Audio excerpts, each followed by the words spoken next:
Welcome everyone to 3 Count Review, the most must-hear wrestling podcast in history. I am KO, aka The Cleaner, and WrestleMania Night 1 is in the books. WrestleMania 36, Saturday night, just ended, and I'm hopping on here to record this because, wow, I'm still trying to collect my thoughts.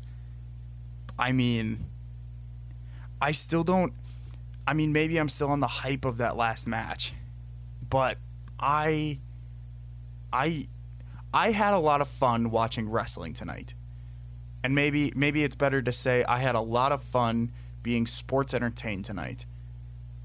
But, I mean, a lot of this was good wrestling too, and we'll get into it with a couple of the matches, but, like, I had a lot of fun despite one of the matches, one of the finishes, another one of the matches, and that match is finished. But other than that, I loved night 1. And I said over on First Round KO, me and Hanson did like a preview of this show, and I was talking about how they balanced this card out pretty well when they announced what was happening on night 1 and what was going to happen tomorrow night on Sunday. And I loved this. I absolutely, again, despite two of the matches and 2 of the finishes, I really, really, really liked that. I had a lot of fun watching that, and I'm going to sit here and I'm going to review it now.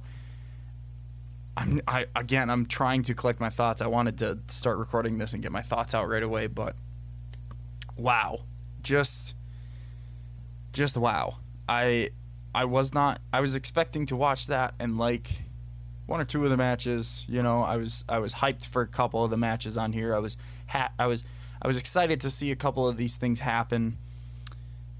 You know, I was just waiting because it's WrestleMania. You know, as wrestling fans, we wait for this day every year, and even with the ongoing, you know, thing that's happening right now, I think we all were still looking forward to this night, whether it was just we were intrigued or we were still genuinely excited for WrestleMania. This was a weird night, and I have to say, I had a lot of fun watching that show. Please let me know what you guys think. You can tweet me at 3CountReview, link in the description below. Please subscribe to the podcast on Spotify or on iTunes, wherever else you get your podcast from. Please help the podcast grow. But yeah, please, I'm going to be live tweeting again tomorrow night watching night 2. But because there's, you know, and I'll do a little preview at the end of this, because I'm very excited for night 2, especially after what we just got. I genuinely had a really good time watching this. So we kicked off with the pre-show, Cesaro versus Drew Gulak. This was a fun match, and it was a really good technical wrestling match, and that's all I can really say about it. And I'm not going to go into too much detail about a lot of these matches, just because it's WrestleMania, and you should watch most of this anyway. But I really suggest, I really just suggest watching most of these matches. I'll tell you which matches you can skip. But even this match, it only went 4.5 minutes. I think it's quick enough where you can go back and watch it if you missed it and you want to catch up on stuff. It was just good wrestling by 2 pure wrestling, specialists. These guys did a really good job. I was surprised by the finish, Cesaro defeating Drew Gulak pretty cleanly, but I enjoyed it. And I can't complain about, you know, Cesaro winning. That feels like a Vince call to put Cesaro over Drew Gulak, but like, I can't complain about that at all. I really like Cesaro. I thought they were trying to push Drew Gulak, but I really, really enjoyed that. That was a fun pre-show match, to be honest. Not what I was expecting. The main card opened up with Alexa Bliss and Nikki Cross taking on the Kabuki Warriors for the Women's Tag Team Championships. And this match, albeit not the best in ring, and I'm just going to say it now, I'm going to try not to harp on this because I am going to try to keep this as positive as I can. This match obviously did lack the crowd reaction. This match would have been helped by the crowd reaction for sure, but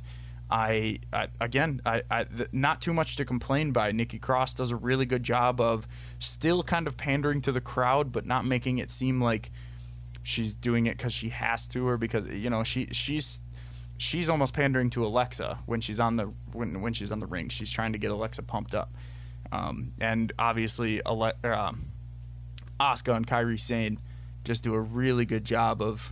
They're just very vocal, and especially with their current gimmick where they're just shouting out in Japanese like that. It's just awesome. It sounded really cool. It really felt like a lot of these matches were the peak form of empty arena matches, probably because they were taped and because they were edited, and I think that has a lot to do with the success of a lot of these matches, and I'll go into that in a little more detail with one of the matches coming up here, with a couple of the matches coming up here actually. But yeah, I actually don't remember. I didn't take notes on these matches. It's WrestleMania. I just sat back and watched. I was on Twitter for most of it. I was on Instagram for a lot of it. I was talking to a lot of my friends because obviously I couldn't watch with a lot of my friends, so I wasn't really taking notes. I'm just kind of looking at the results here, but I have to say I really, really enjoyed this match, and after someone got taken out, Nikki made the tag to Alexa. Alexa hit the Twisted Bliss, and Alexa Bliss and Nikki Cross are your new women's tag team champions, and I believe they are the first two-time women's tag team champions. So good for them. I think this means Asuka can go on a singles run, and hopefully Kairi can too eventually. Again, future is up in the air for a lot of these things. I'm going to talk as though they're going to continue with stories. But yeah, obviously Asuka, I think Vince has, throughout these empty arena shows, Vince has seen Asuka's value and what I think he really may have started to get her gimmick. So I think we're going to start to see a big push from her. So I'm very excited to see that. Then we had Elias versus King Corbin. Honestly, in my opinion, this is one of those matches that you can't skip. This went 9 minutes. It ended in a roll-up with Elias winning. Yeah, not too much to talk about here. I mean, it started out with Corbin coming out and saying Elias isn't cleared to compete, so, I should win by forfeit. Elias ended up coming out. Nothing special in this match. Like I said, Elias just won with a roll-up. Then we had Becky Lynch defending her Raw Women's Championship against Shayna Baszler.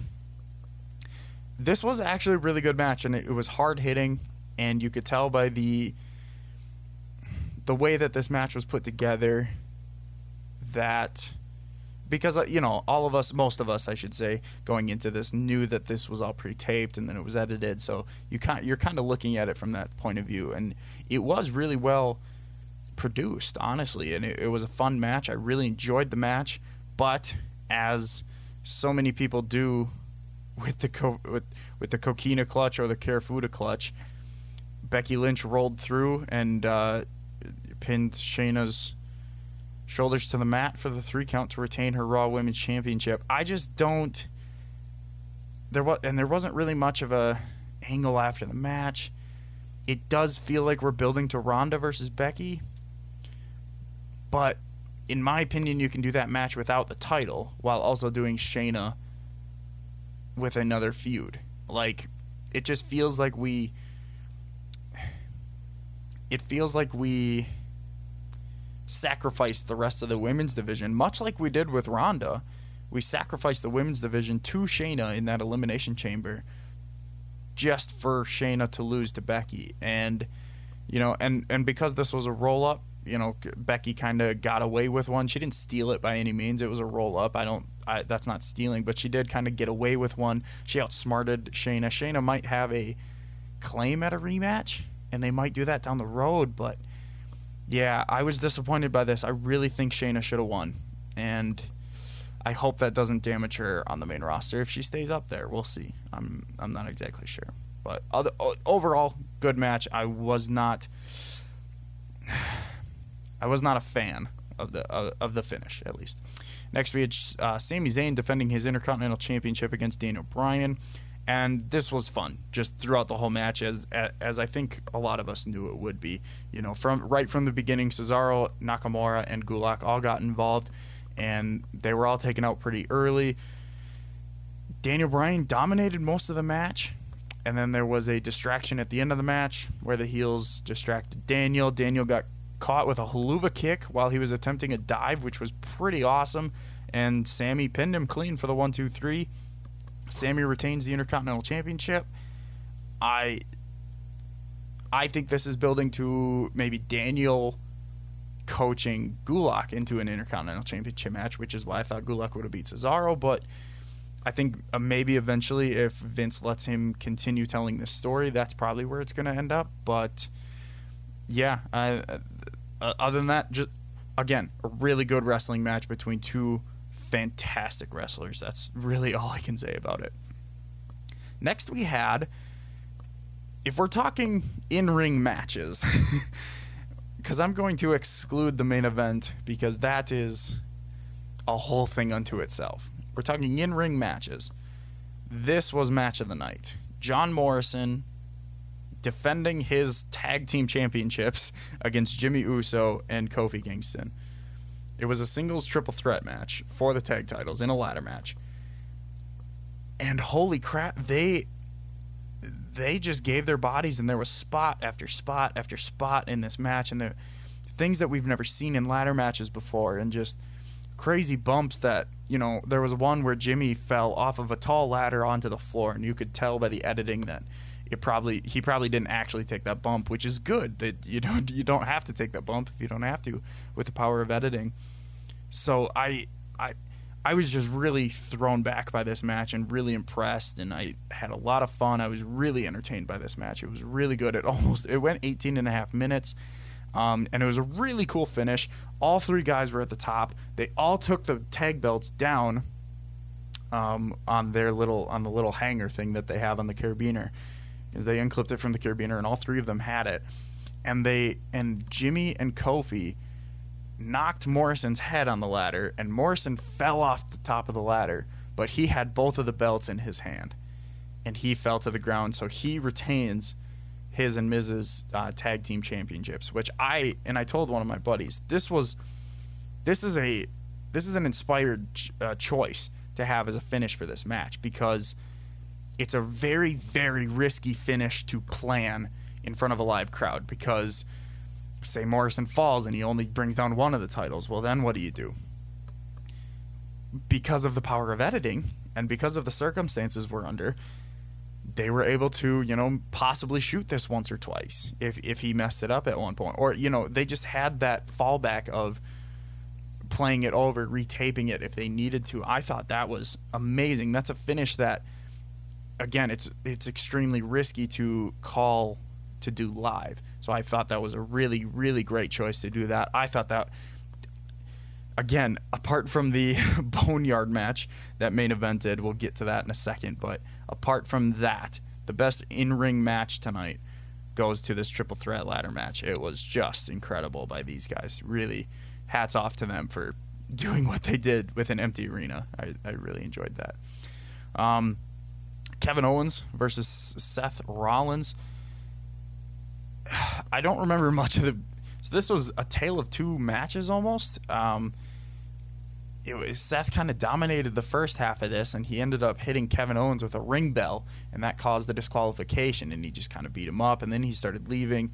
So obviously Kevin won with the DQ.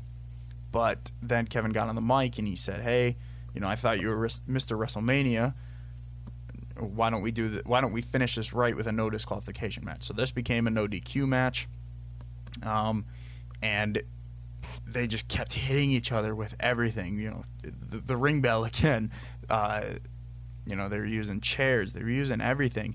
And then all of a sudden, I was sending a tweet, and I look up, and Seth Rollins is on the announce table, and Kevin Owens is on the WrestleMania sign behind the announcer's table, and KO just does a big ol' elbow through the announce table on Seth Rollins.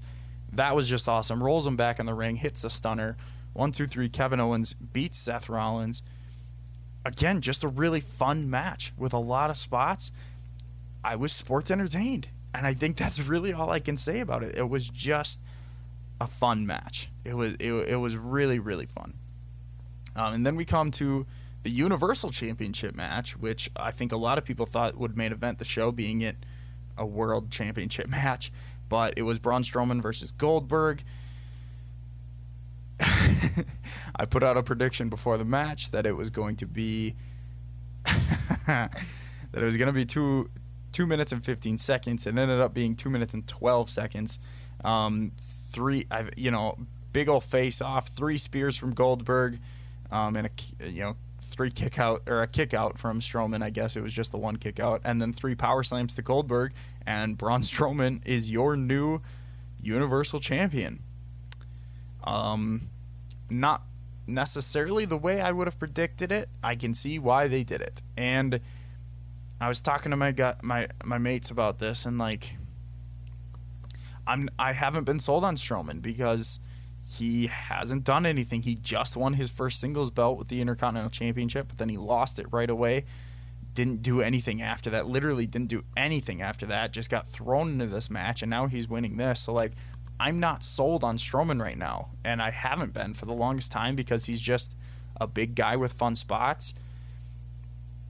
I hope that they can change my mind with this title run. I really do, because I liked Strowman at the beginning, especially his feud with Roman Reigns. So hopefully I think that's what they're going to go to now, is they're going to ultimately give the belt back to Roman, which is probably what they were going to do here anyway.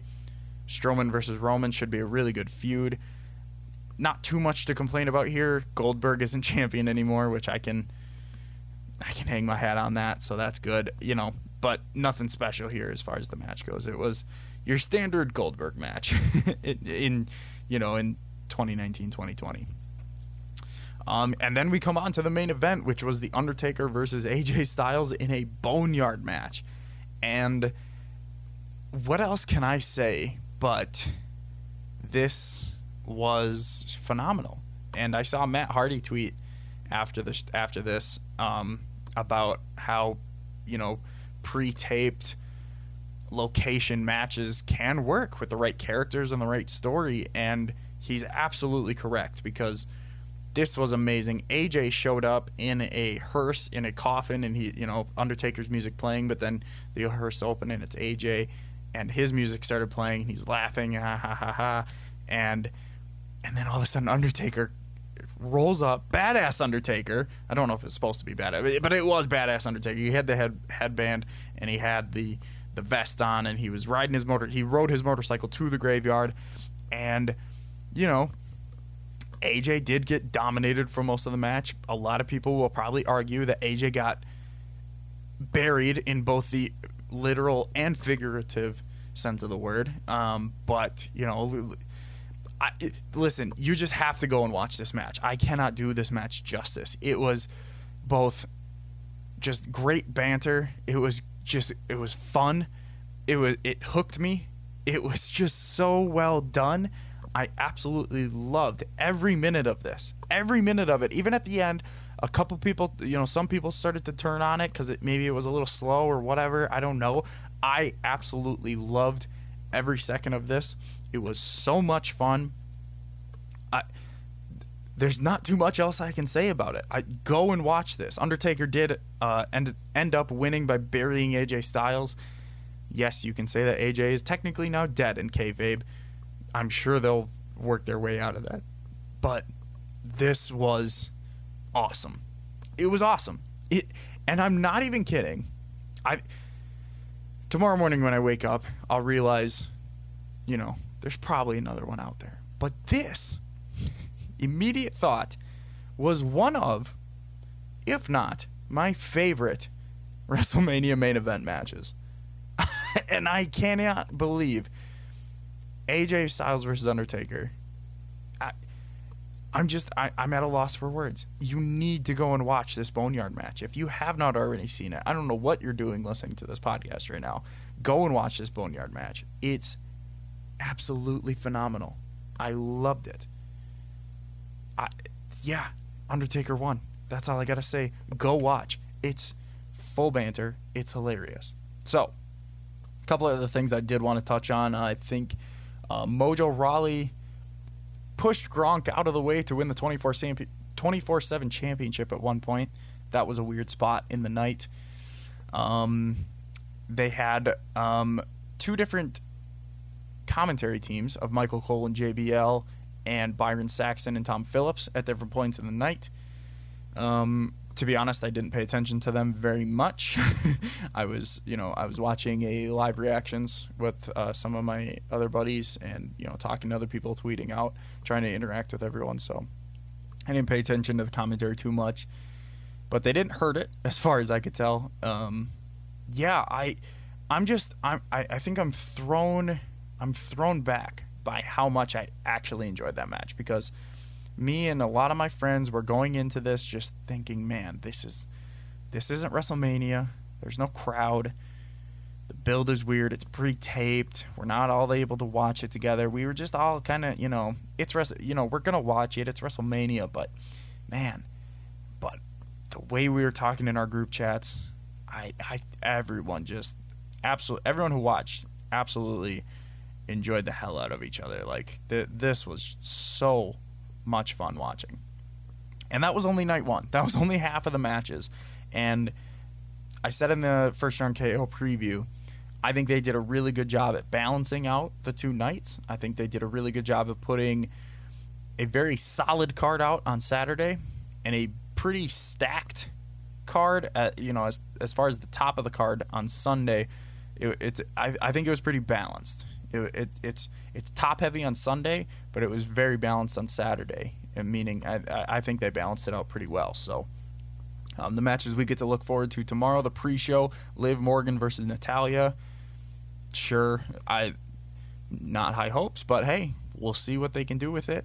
We got Rhea Ripley versus Charlotte Flair for the NXT Women's Championship. I have Rhea going over in that. I can see the argument for Charlotte winning and going to NXT, putting that brand over, but I think Rhea winning and putting her over can do the same thing for the NXT brand. So we'll see about that. Brock Lesnar versus Drew McIntyre for the WWE Championship. That's got to be the main event, unless they do the same thing that they did tonight and do the Firefly Funhouse match as the main event. They could absolutely do that. I wouldn't mind that at all. Which is the other match, John Cena versus The Fiend in the Firefly Funhouse match. I have Drew McIntyre winning the WWE Championship, by the way. And yeah, Cena versus Wyatt, if it's anything even close to the Boneyard match, which actually I was looking more forward to the Firefly Funhouse match. If it's anything to the level of that Boneyard match, it's going to be absolutely incredible. I couldn't wait for this match before. Now I genuinely am so excited to watch this Firefly Funhouse match, because The Fiend has been one of my favorite characters over the past year. John Cena, when I started watching, it was Cena versus The Rock. He's been a mainstay in my wrestling fandom. I genuinely cannot wait for this match. Then we have Bayley defending her SmackDown Women's Championship in a fatal 5-way against Lacey Evans, Naomi, Sasha Banks, and Tamina. I have Bayley. I think Sasha gets out early. That builds the feud into Sasha Bayley later. Street Profits versus Austin Theory and Angel Garza. This is a nothing match. I think Street Profits win. I think it'll be fun. Judging by what I saw from tonight, I think this will be a very fun and well put together match. All 4 of these guys are extremely talented. Aleister Black versus Bobby Lashley should not go more than 2 minutes. After what we saw with Goldberg and Braun Strowman, this match should not go any longer than 2 minutes. I personally think it should go 30 seconds, but Aleister Black needs to go over for sure, and I think he will. Then we have Otis and Dolph Ziggler, which is going to be just awesome. Honestly, the second best told story in WWE right now, behind the other match that I'm about to talk about. But I think Otis has to go over, with Otis and Mandy sharing a little kiss in the middle of the ring after the match. I think that's going to be really fun. And Edge versus Randy Orton, which, again, could arguably main event. I don't think it will, but it's a last man standing match. I think Edge has to win that. The empty arena and what I saw tonight, the way that they can edit these things and the way people were talking in their matches, I really think that this has potential to just be awesome. Just absolutely awesome. I cannot wait for this. So I'm I'm very excited to. I'm just excited to see what they do tomorrow because, like I said, it's a little top heavy tomorrow with the Edge Orton, Cena Wyatt, and Lesnar Heyman match. But then you also throw in Rhea Charlotte, which is kind of fallen under the radar. I think that's going to be really good.